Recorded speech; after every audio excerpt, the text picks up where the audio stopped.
The story starts with our protagonist going to the supermarket and tries to save two girls from a burglar. In the process, he gets stabbed and bleeds to death. After waking up, he is shocked how he got reincarnated into a child's body. He realizes he has been reincarnated into a new world. Then the maid feeds him soup and tries to put him to sleep.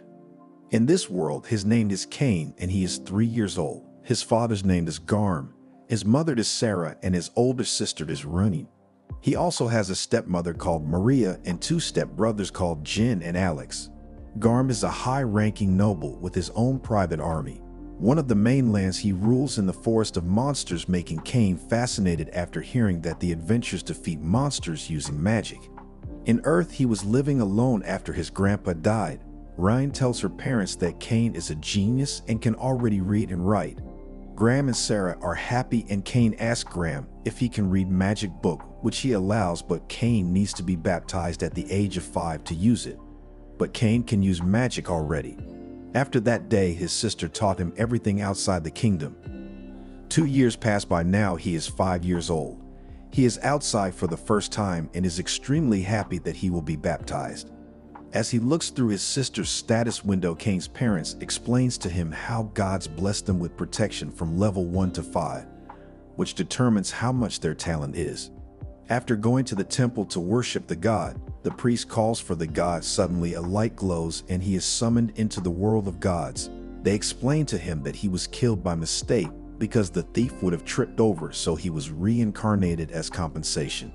They wanted to suppress his memories, but he somehow regained them, allowing him to learn magic.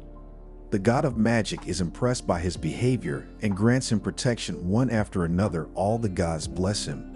He bids them farewell. After waking up the priest, think he has received a special blessing. Cain has a bad feeling and runs away. He checks his status window and see his protection is level 10 when the maximum is level 5. He is even blessed by all 7 gods. The god of creation taught him status hiding, which he used to conceal his stats.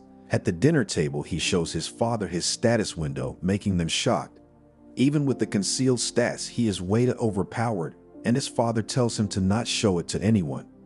After going to his room, he finds a summoning book and tries summoning a pet, but he ends up summoning a huge monster that tries to attack his sister who was passing by.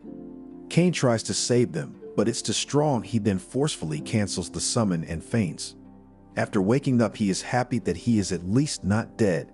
The next day, his parents host a party, and Cain tells everyone that he strives to be an adventurer. His father decides to hire a tutor for him. Cain is excited to meet his new tutors, and his maid tells him they have arrived. The butler introduces his new tutors are Millie and Nina. After that, they tell Cain to demonstrate his skills. They are shocked by his basics. After that, Millie has a mock battle with, and she easily gets overwhelmed. Cain says that he has been bestowed by the god of war. Millie says now Nina can teach him, but even she is shocked by the amazing skills Cain possesses. They think it will be hard to teach him in this training ground.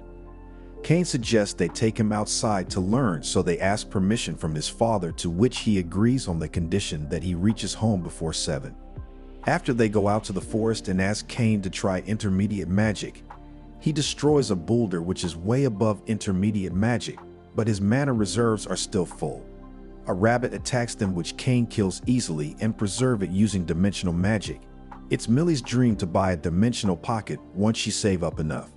Nina uses detection magic to search for monsters they can hunt. Seeing this, Cain tries to copy Nina and easily masters it. All day long, they continue hunting monsters.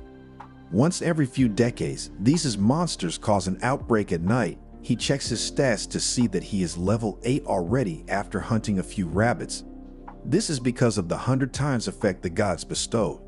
The next day, they stop by the guild to look for stronger monsters. Cain introduced himself to the receptionist, and he is 5 years old, so he can't register yet. Suddenly, 2 bullies start mocking Millie, calling her rank. He is in C rank and tries to force himself on the girls. Cain interferes and tells them to stop and punches him. After embarrassing himself multiple times, he tries to attack him with a knife, but he dodges and knocks him out. Even his allies gets knocked out. His masters thanks him for saving them. Cain says he learned martial art from magic books. As days pass by, he gets stronger. 3 years have passed and now they will be departing. Cain thinks he should give them a magic bag. At night, he teleports to the forest and kills a blood augur for Millie and an earth dragon for Nyan as materials. Due to the explosions, the guards think it's an outbreak and the army goes into the forest. Cain, on the other hand, teleports, leaving his handkerchief. Graham arrives to see a huge crater on the ground. He sees Graham's handkerchief and gets shocked. Cain completed his last day of training and says he has a gift for them. He gives them the magic bag he made. After hearing the materials that he gathered the materials by hunting monsters nearing class. Both of them are stunned. The bag can hold a mansion, which is abnormal and is at least a national level treasure. They thinks they might get hunted for this, but Cain made it thief-proof, which makes it even more precious. Before they leave, they kiss him on the cheek and he bids them farewell. Cain can now hunt dragons himself and slays one. Upon opening his status window, his magic is over 80 million and he gained the class fear of all monsters. 2 years later, he is now 10 years old and he is going to the capital for his debut. Moreover, his sister has a brother complex. His father says it will take at least a week to reach the capital. To ensure their safety, he uses detection magic and sees a group surrounded by monsters. After hearing this, Graham orders the guards to rush towards the group.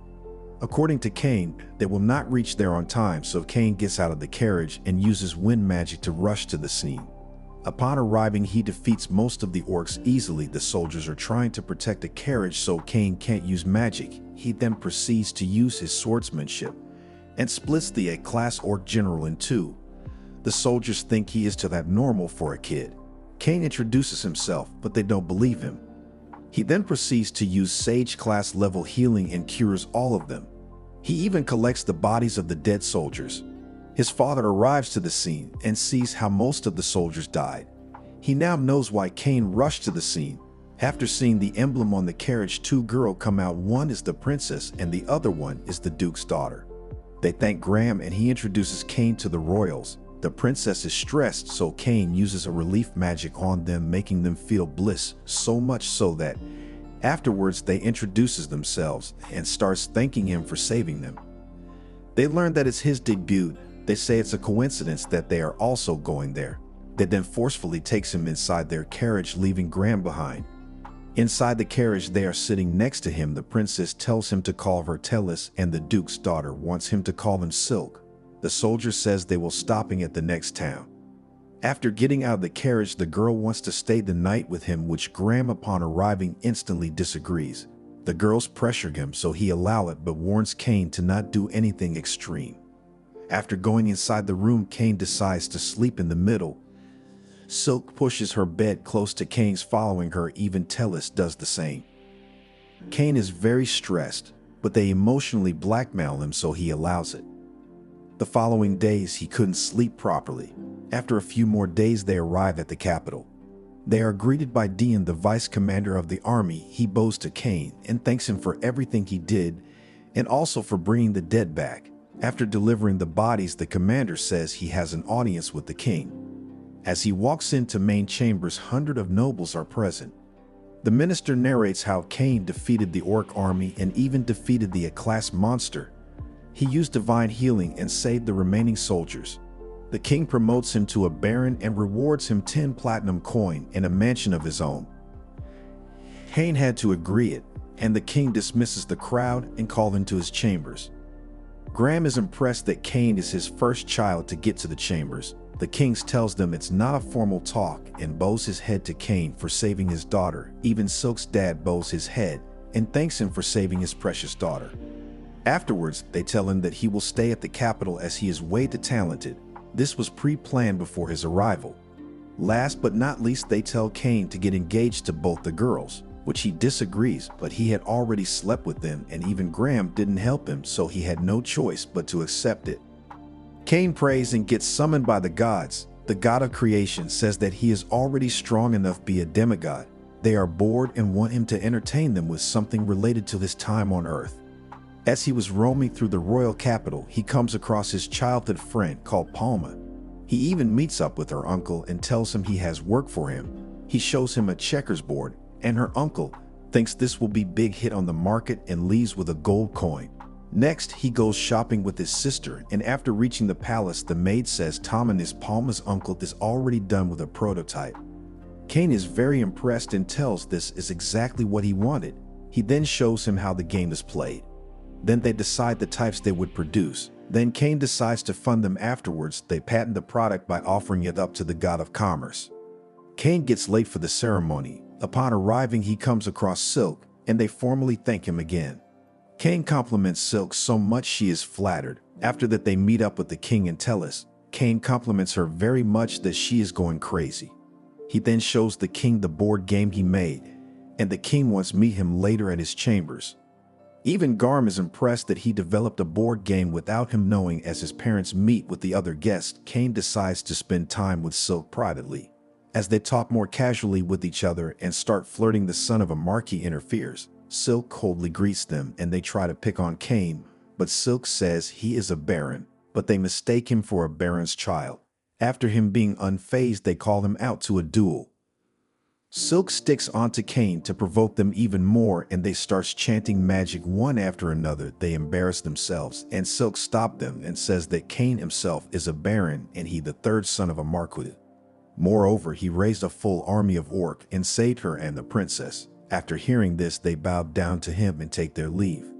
Silk says she will keep this all a secret if he wants to go on a date. Tellus comes and asks them what happened, and Silk says they are going on a date. Tellus gets angry, so Cain says they can also go on a date. The king overhears him and says he wants a heart-to-heart chat with him and play the game.